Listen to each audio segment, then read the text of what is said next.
জলপাইগুড়ি জেলার রাজারহাট মোড় এলাকার বড়কামাত গ্রামে বুধবার রাতে এক চাঞ্চল্যকর ঘটনা ঘটে।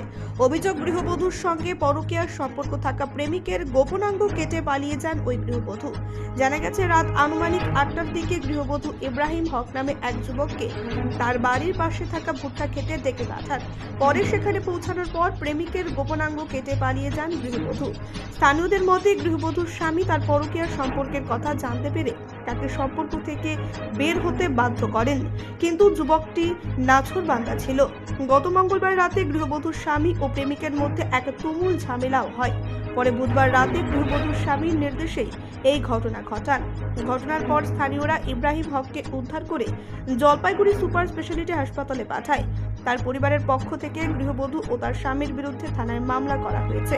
পুলিশ সূত্রে জানা গেছে, অভিযুক্তদের খোঁজে তল্লাশি চলছে, তবে রাত 11টা পর্যন্ত তারা পলাতক রয়েছে।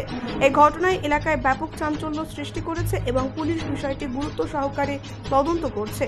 Bureau report, news capsule. আপনার নাম বলেন। আমার নাম হচ্ছে বাপ্পা। বাপ্পা কি? আমার বাড়ি বাপ্পা আলম। আমার বাড়ি জলপেশ। আমি শুনছিলাম যে আমার ভাস্তা নাকি অসুস্থ, তাকে কেউ মার্ডার করার চেষ্টা করছে। ওই জন্য আমি খবর পেয়ে আমি আসলাম জলপাইগুড়ি হসপিটালে। এসে দেখতেছি তো পেশেন্ট সিরিয়াস, ভর্তি করে এই বের হইলাম। কি হয়েছে? আমি সঠিকটা কিছু জানি না। আমি শুনলাম যে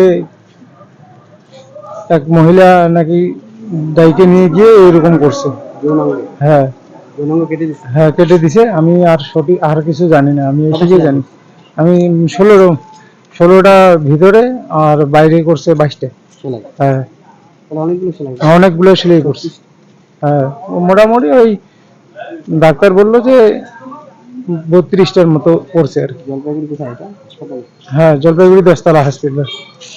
মানে কি এটা কি দেওয়ার বৌদির সম্পর্ক ওদের? না না, আমি ওইটা সঠিকটা জানি না। আমি হ্যাঁ, দেওয়ার বৌদি হয়। আমি জানি যে আজকে সকালবেলা কালকের থেকে জমি নিয়ে কেচাল, এটুকুই আমি শুনছি, তার বেশি আমি জানি না। এমনি কি ওই সম্পর্ক আগে একটা ছিল এরকম? হ্যাঁ, আমি তো ওই বিষয়ে আমি জানি না। আমাদের বাড়ি তো একটু দূরে। শুনতে না, আমি ওই রকম কিছু শুনিনি। আমি শুনছি এইটুকুই যে জমি নিয়েই আজকে বিবাদটা পাচ্ছে। আজকে কি দিয়ে বলতে হবে? দা দিয়ে করবে? না না, আমি ওগুলো কিছু জানি না। না না, কি দিয়ে করতেছে? উনি বললো যে কি কি চাকু দিয়ে যে কেটে দিছে, এইটুকুই বললো। এখন পেশেন্ট তো সিরিয়াস, বেশি কিছু জিজ্ঞাসা করা যাচ্ছে না। আমার যেহেতু ফিল্ডে ছিলাম না। আপনার কি নাম বলেন? বাপ্পা, আমার নাম বাপ্পা আলম। আপনার কি হয়? আমার ভাইস্তা হয়। আপনার নাম কি? এমডি ইব্রাহিম। কি করে ও? এমনি ড্রাইভারি করে। এখন ভর্তি আছে? হ্যাঁ, এখন হসপিটালে ভর্তি আছে।